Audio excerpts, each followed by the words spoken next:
राज्य क्रिकेट असोसिएशनचा निधी तातडीने रोखण्याचा आदेश सर्वोच्च न्यायालयाने शुक्रवारी बीसीसीआयला दिलाय। जस्टिस लोढा समितीच्या शिफारशी स्वीकारत असल्याचा प्रस्ताव राज्य असोसिएशनने मंजूर केला तरच त्यांना निधी द्यावा असं सर्वोच्च न्यायालयाने स्पष्ट केलंय। लोढा समितीच्या शिफारशींविरोधात बीसीसीआयच्या याचिकेवरील सुनावणी आता 17 ऑक्टोबर रोजी होणार आहे। जान्हवी मुळे आपल्या प्रतिनिधी आपल्यासोबत आहेत। जान्हवी, राज्य ज्या इकाई आहेत म्हणजे त्या समिती आहेत त्या सगळ्यांच्या माध्यमातून कुठेतरी वाचण्याचा प्रयत्न बीसीसीआय करत होतं, आता पर्याय राहिलेला नाहीये बीसीसीआय कडे वाचण्याचा।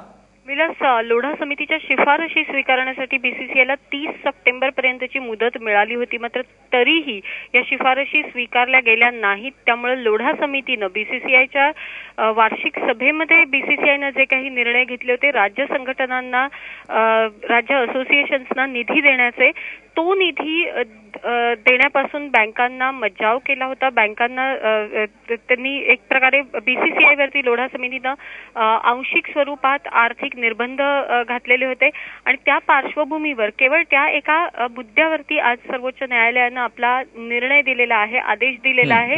जोपर्यंत या संघटना राज्य असोसिएशन्स लोढा समितीच्या शिफारशी स्वीकारत असल्याचं लिखित स्वरूपात सादर करत नाही तोपर्यंत त्यांना बीसीसीआय कडून निधी मिळू नये अशा स्वरूपाचा एक आदेश सर्वोच्च न्यायालयाने दिलेला आहे। 17 ऑक्टोबरला पुढची सुनावणी होणार आहे।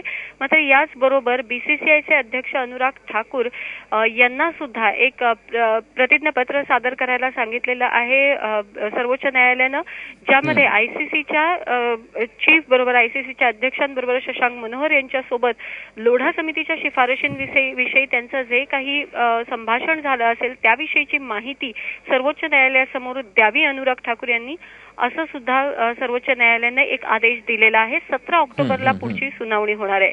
बरोबर, या सुनावणीत नेमकं काय होतं ते बघणं महत्त्वाचं आहे। आज तरी बीसीसीआयला दणका दिलाय सर्वोच्च न्यायालयात।